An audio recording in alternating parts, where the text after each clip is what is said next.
Fox News. Okay, so we wanted to bring you an update that we're hearing within the past 24 hours here. That is that President Zelensky's chief of staff, there we go, we have his image here. We did hear, by the way, that Zelensky announced the resignation of his powerful chief of staff, Andrii Yermak. He's been a person who's been pretty much the country's lead negotiator in talks with the United States. He has long been a trusted confidant of Volodymyr Zelenskyy. He's also resisted persistent pressure to replace him.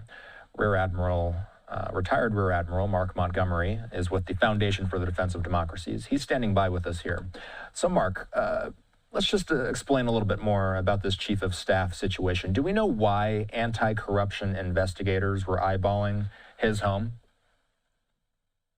Well, I don't think I have the exact, quid pro quo, but there's long been an assertion that Yermak and several other cabinet members were part of a corruption scheme having to do with the distribution of money internally on nuclear power and electrical grid repairs.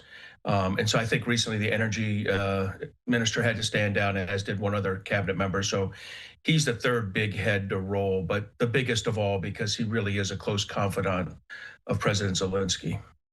So Ukraine is already under intense U.S. pressure to sign a peace deal soon. Will his resignation disrupt Zelensky's negotiating moving forward?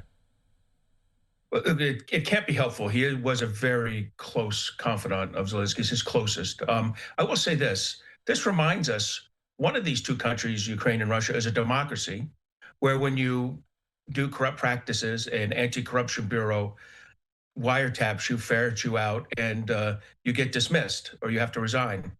That does not happen in Russia. Russia is a kleptocratic, autocratic state where, theft starts at the top with Vladimir Putin and works its way down. So it's a good reminder to us as we negotiate with both these countries, which one we can truly trust, Ukraine, and which one has never given a concession, has never told the truth, and started this war in the first place. That's Russia. Yeah, so what does Russia likely think about his dismissal?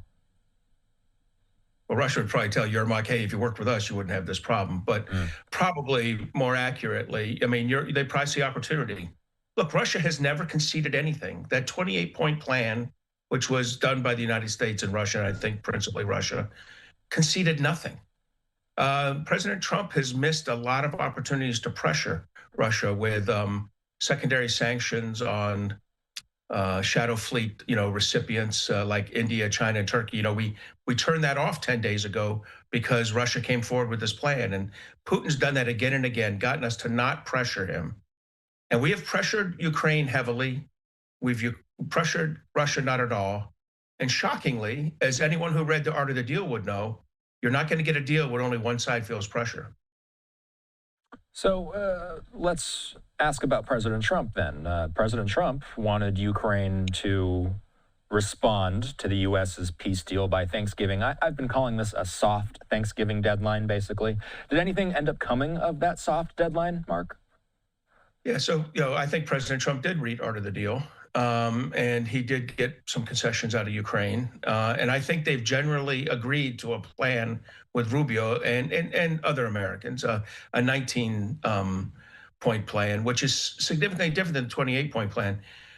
Russia will never accept this plan. President Trump is going to be disappointed, and hopefully he'll understand his disappointments with Russia, not Ukraine. But Russia's never conceded anything in this. They want to keep all the land they've captured. They want more land than they did capture. They want Ukraine to promise to not join NATO. They want NATO to promise not to allow Ukraine in. They want Ukraine to have a smaller army. They want the United States and Europe not to sell Ukraine weapons. The list is endless on things he's never conceded a step on, whereas I think Zelenskyy has on multiple occasions conceded things that he is uncomfortable with, but in an attempt to get to peace and to placate President Trump. So, that in mind, amid these negotiations, who is in the tougher spot right now, Mark? Would you say Ukraine or Russia? Look, this isn't good with Yermak, but I think Zelenskyy he's a democracy. In the end, everyone's replaceable. Yermak's replaceable in a democracy. So I think he'll get there. Putin, I assume at some point, President Trump demands President Putin give in something. And since he's never done that, I think in the end, President Putin's in a worse position over time.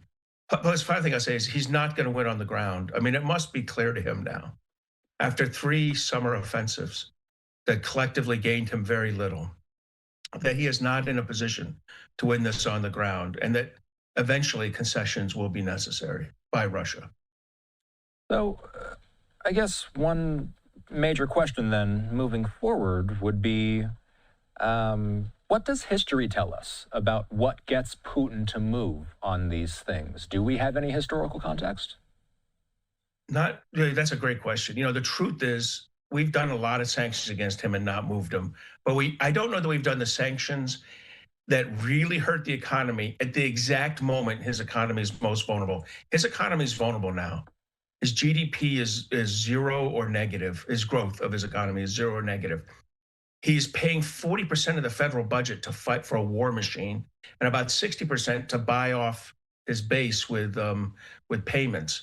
He has no room for maneuver, budget-wise. So if we can, through sanctions, lower the amount of sales he gets on the secondary market for his shadow fleet fuel, he will have to choose between the war machine and payments to his base. Those are both tough choices for him and could cause him to come to the table. But the short answer to your question is he has not in the past felt that pain. Retired Rear Admiral Mark Montgomery is with the Foundation for the Defense of Democracy. It's good to see you. Thanks. Thank you for having me. Of course. All right, the time in the nation's capital, about 5 minutes past 4. Let's hit a break. Our first of the hour. Our coverage continuing in a moment.